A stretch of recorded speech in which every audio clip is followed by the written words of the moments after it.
Hola alumnos, con esta clase comenzamos una serie de charlas tendientes a generar el concepto de responsabilidad que asume el profesional cuando dirige una obra y en especial en la clase de hoy porque tratamos el tema de excavar entre dos construcciones vecinas cuyos cimientos están por encima de nuestro nivel de pozo.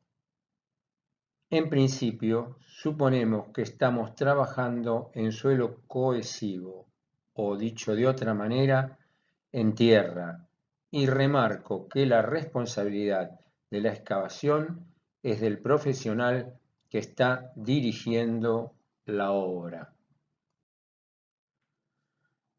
Por eso les muestro esta diapositiva. En realidad es para que tomen conciencia más que para asustar de que las cosas se deben de hacer correctamente. Por eso intento explicar según el tipo de suelo, el tipo de construcción, los vecinos y demás características, cómo se debe proceder para hacerlo de manera segura. En esta diapositiva vemos un ejemplo de excavación en suelo cohesivo. En la foto de la derecha, donde luego de realizado el pozo de la parte central del terreno, dejamos taludes de tierra soportando las paredes de los vecinos.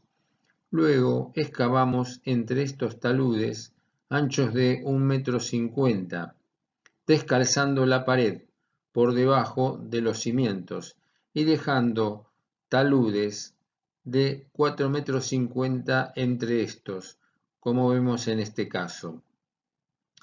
Se procede posteriormente a levantar un muro en este espacio que arrancará por debajo de nuestro futuro suelo, como explicaremos a continuación.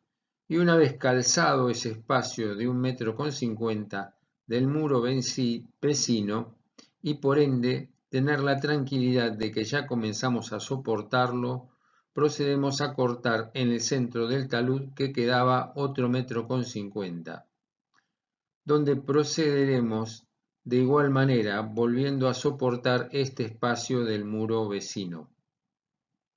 Una vez endurecidos estos tramos, se puede retirar el resto de los taludes y terminar de calzar las paredes laterales. En los dibujos de izquierda se ven esquemas de trabajo, en este caso hecho con ladrillos.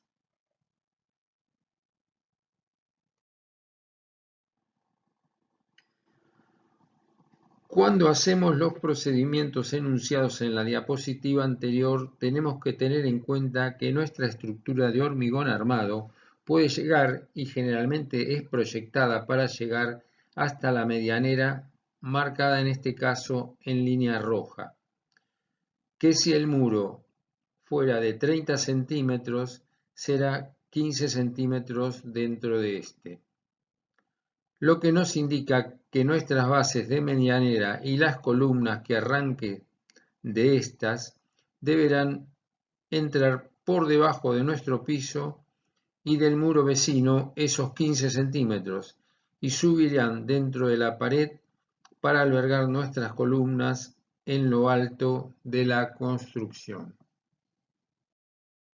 Ahora vemos la finalización de esa submuración hecha en la pared de la derecha con ladrillos y en la de la izquierda con hormigón, que es lo más apropiado, dado que el hormigón, si está correctamente dimensionado, nos permite soportar empujes laterales. Aquí la altura de la submuración no es muy importante, por eso ha sido posible hacer con ladrillos en el proceso de obra la parte del fondo, pero luego hicimos la parte lateral con hormigón, que siempre es más segura. Este es otro procedimiento. Se han hecho troneras de un determinado ancho, en este caso aproximadamente 1,50 m, la que vemos ya lleva 2 etapas de trabajo y se excava hasta suelo resistente, se hace esa submuración en hormigón armado. Luego, una vez endurecido, se procede a agrandar la tronera hacia el costado, se corta otro 1,50 m y finalmente lo que falta es el tercer 1,50 m que estaría a la izquierda de los dos anteriores. Es un procedimiento no muy utilizado en Mar del Plata, pero es un procedimiento válido y seguro.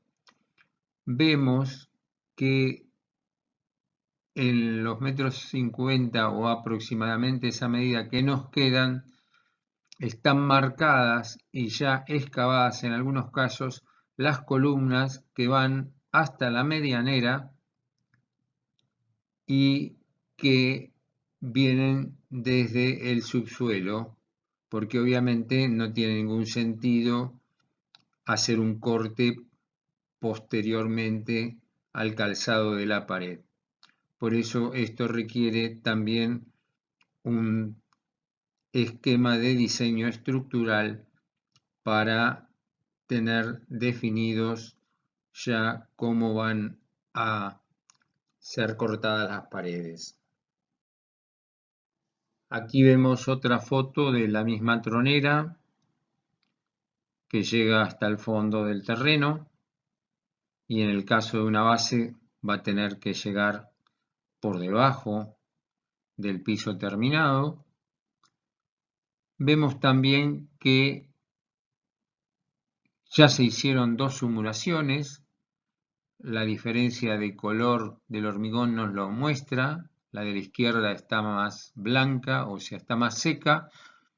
La de la derecha es posterior y es un poco más angosta porque a continuación de esta, como vimos en la diapositiva anterior, entraba una columna y va a tener menor profundidad y menor calzado la pared que estamos submurando. Aquí vemos otra submuración realizada entre dos muros vecinos. En este caso la visitamos con los alumnos como un apéndice de esta materia electiva. Ahí vemos al ensayista de suelos que nos dio explicaciones muy interesantes porque tenía muchos años de experiencia en el tema, sobre todo en el suelo marplatense, y vemos que la submuración está siendo hecha con hormigón armado. A la derecha vemos que se está soportando el encofrado de la submuración. Este es un esquema general de la obra. Los alumnos estaban sobre la parte izquierda y ya estaba todo preparado y se estaban haciendo los primeros cortes. Aquí vemos un corte y tal vez les llame la atención del color del suelo. Sucede que este suelo tenía una composición de arcilla y limo más arena. Corríamos el riesgo de que ante lluvias muy fuertes, como suelen suceder en la ciudad de Mar del Plata, se lavaran estos taludes y quedara descalzada la pared con un riesgo enorme para la construcción vecina. por lo tanto se los gunitaron con cemento y se protegió de la lluvia, al menos por el periodo de la submuración.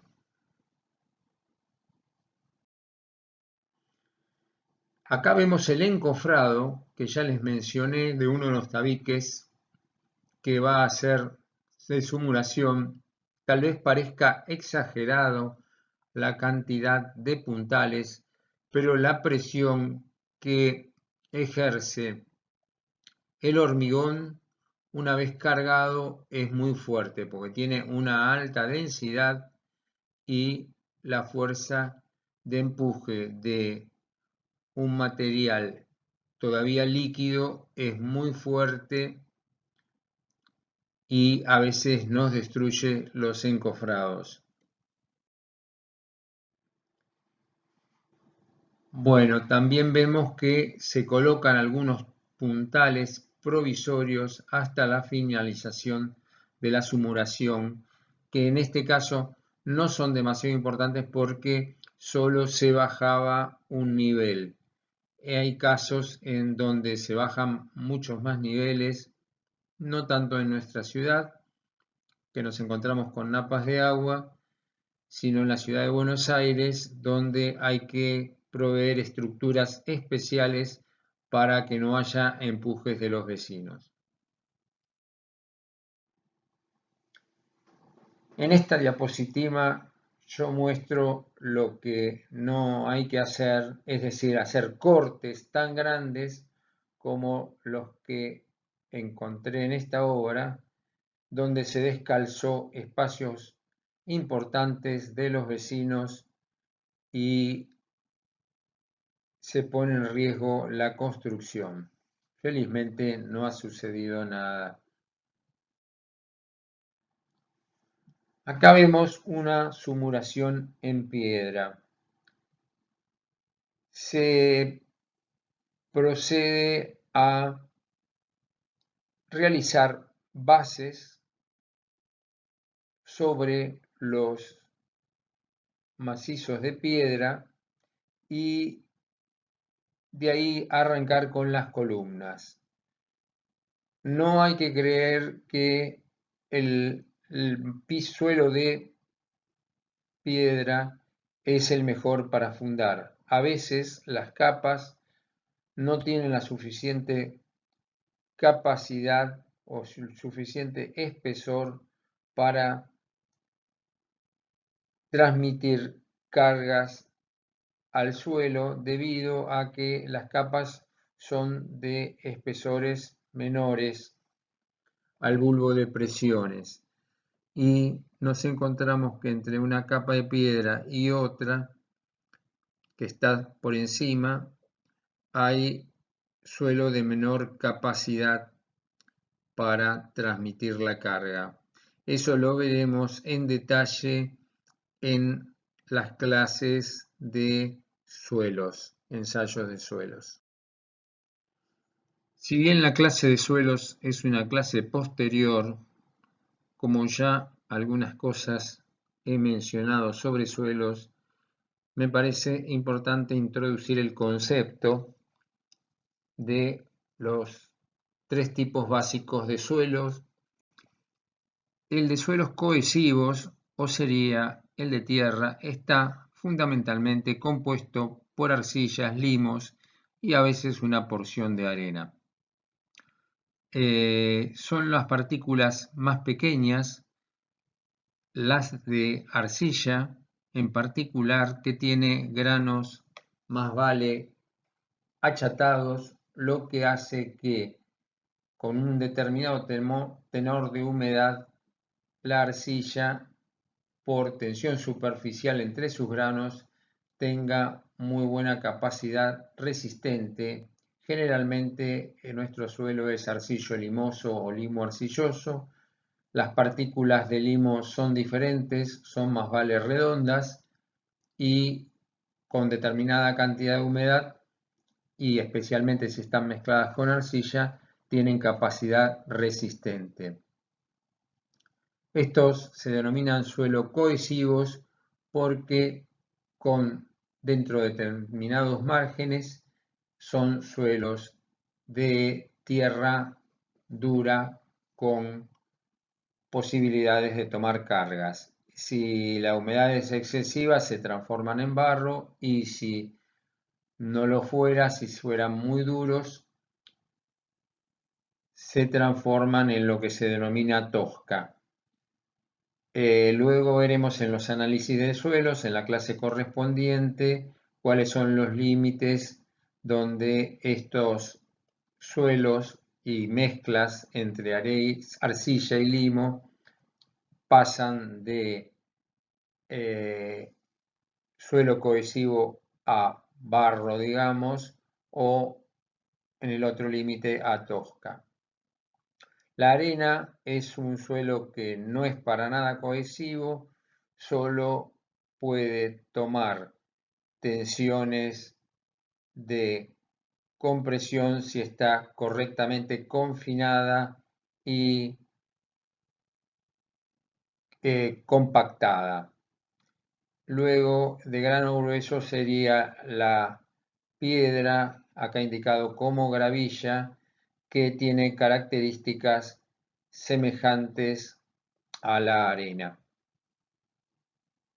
en cuanto al comportamiento no cohesivo. Se nos hace también importante,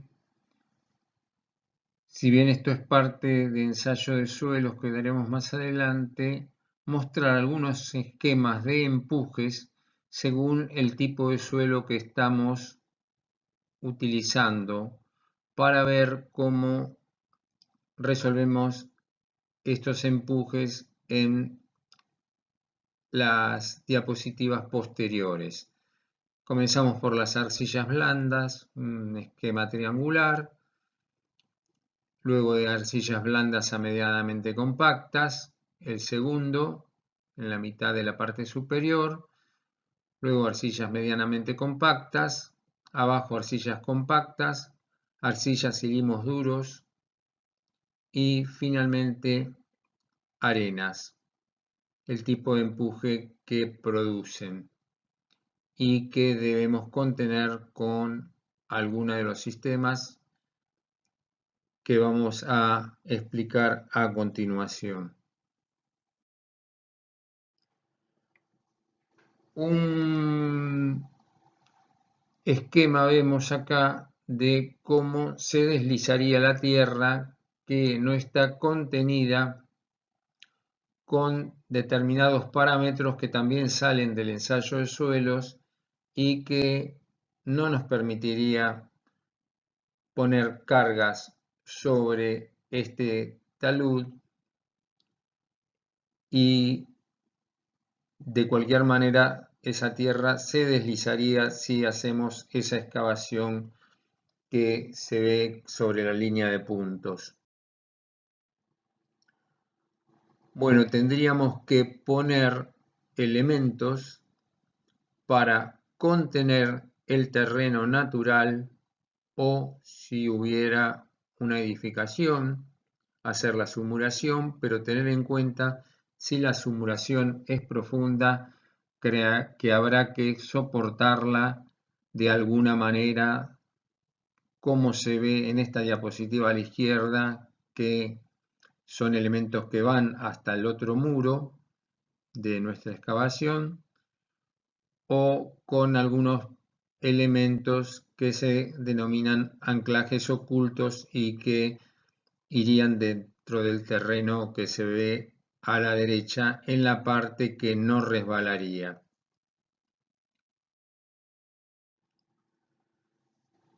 Acá vemos nuevamente otros esquemas de presiones sobre el muro de contención. Y acá un par de esquemas de muros de contención para otras utilizaciones que podrían no ser exactamente de medianeras. A la izquierda vemos el perfil de un muro que toma por gravedad, o sea, por peso, el empuje de ese sector de suelo que lo mandaría hacia la izquierda, y a la derecha vemos un muro liviano de hormigón armado de manera de que puede tomar esa flexión y que además tiene un espolón a la derecha de anclaje destinado a oponerse al deslizamiento, que en muchos casos, cuando se hacen este tipo de tablestacados, es más importante el deslizamiento del suelo, sobre todo si es barroso o de arena, que la flexión que le produce ese empuje. Acá vemos otros diagramas que empujarían, en este caso de izquierda a derecha, un par de subsuelos ubicados a menos 350 y menos 7 metros y que deberán ser soportados por la estructura del edificio y durante la simulación por alguna estructura que luego probablemente se rompa.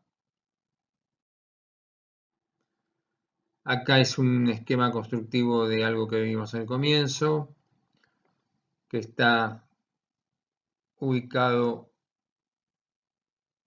sobre un lateral de una obra y que se hace para mostrar que esos muros laterales van a ser tomados de anclajes ocultos detrás de la pared, o sea, sobre el vecino.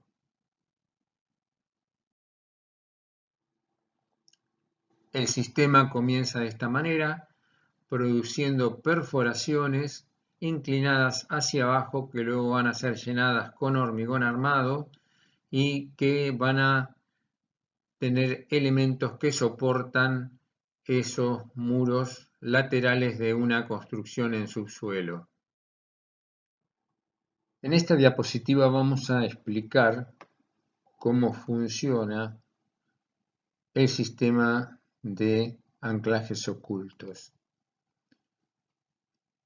Se realiza esta perforación, como vimos en la diapositiva anterior, que tiene que superar el nivel de deslizamiento, es decir, este triángulo de tierra no está suficientemente compactado, no tiene la capacidad necesaria para permitir que el muro no se vaya, entonces debemos introducirnos en este sector que está a la derecha y continuar todo nuestro anclaje oculto la cantidad de metros que sea necesaria en función de la zona que esta perforación que vemos a la derecha pueda tomarse de esta cantidad de suelo. Se coloca la armadura hasta este punto, que se realiza un cálculo para saber hasta dónde es, y se coloca la armadura, que veremos en una diapositiva posterior, y luego se llena. Una vez llenado este anclaje oculto, que como vemos en una obra posterior que tiene más anclajes ocultos en la altura, este elemento queda soportando la pared sin necesidad de poner puntales en este lado para tenerla.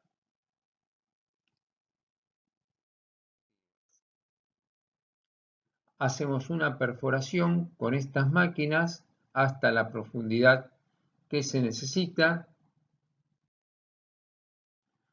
Luego introducimos la armadura, que como se ve dobla como para anclarse en este punto, y llenamos con hormigón. Acá vemos el tema del llenado. Esta es una obra que se hizo en Mar del Plata. Es la pared lateral del subsuelo del shopping sobre la calle Rivadavia.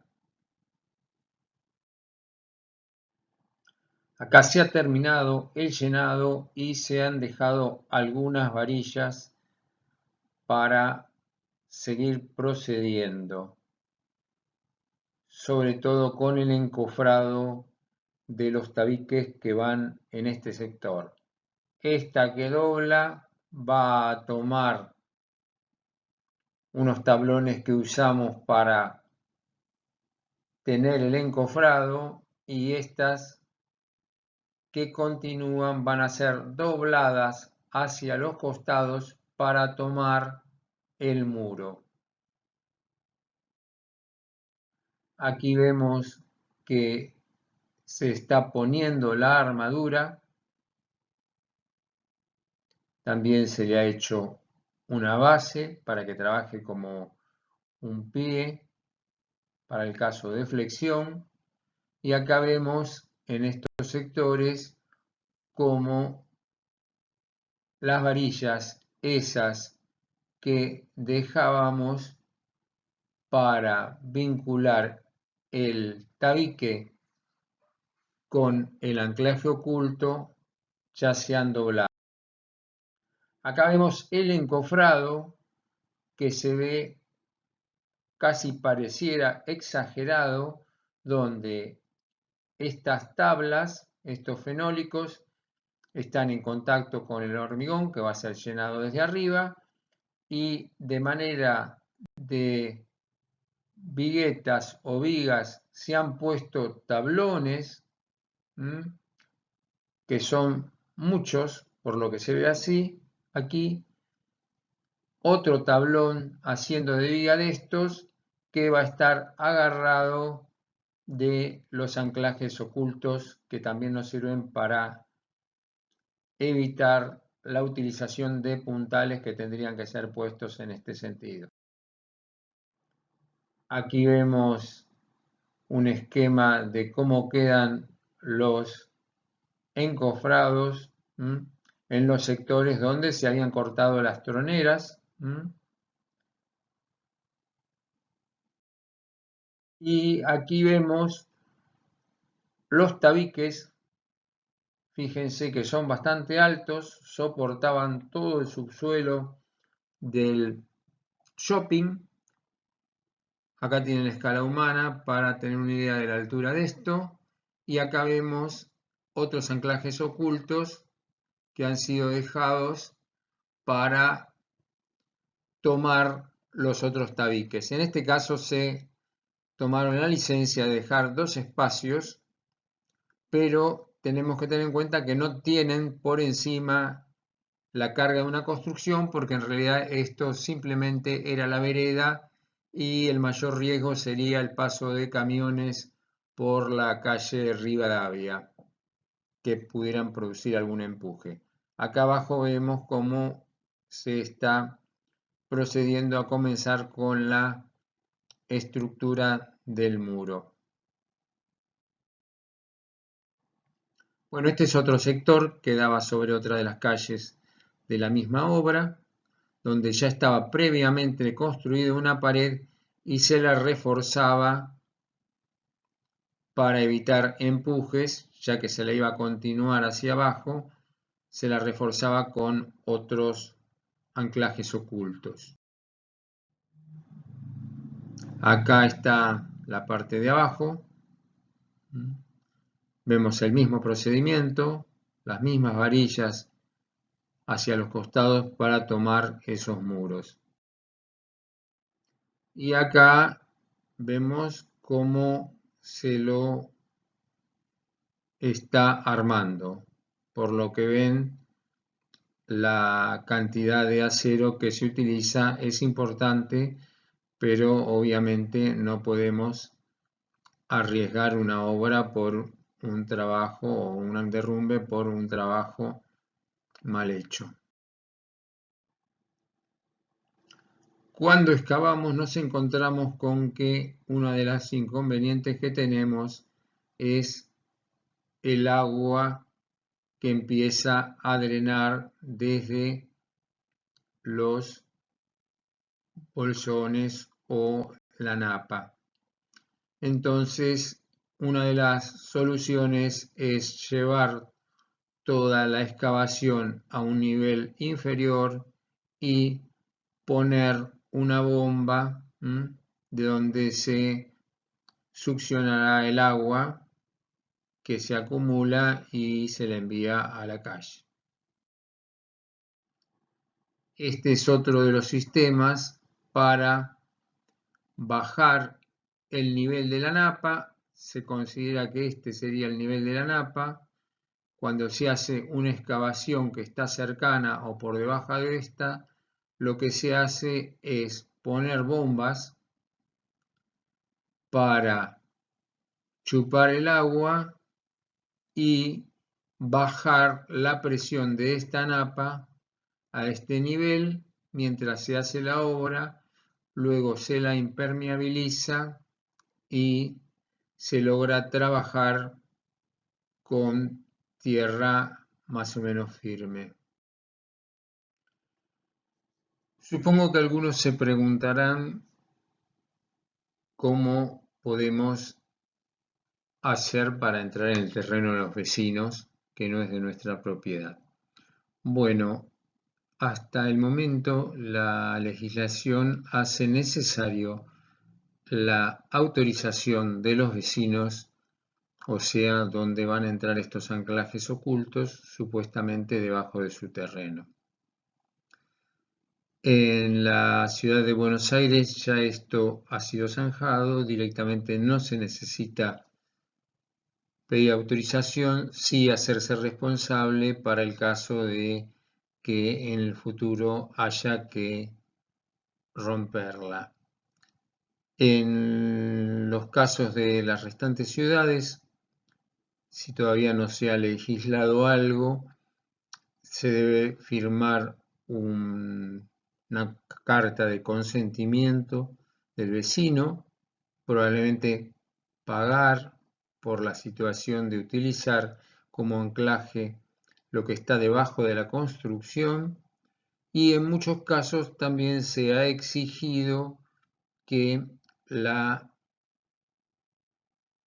construcción esta, o sea, el anclaje oculto, sea retirado después de terminada la obra, es decir, cuando esos tabiques sean soportados por empujes internos que darían los elementos constructivos que luego nosotros materializamos. Es decir, si vamos a poner una losa acá, ya no es necesario tomar con este anclaje a partir del terreno del vecino.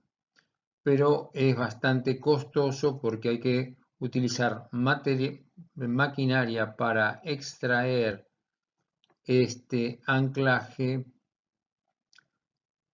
una vez que está colocado en tierra, porque todo el sector de tierra que ayuda a soportarlo también se va a oponer a la extracción del mismo.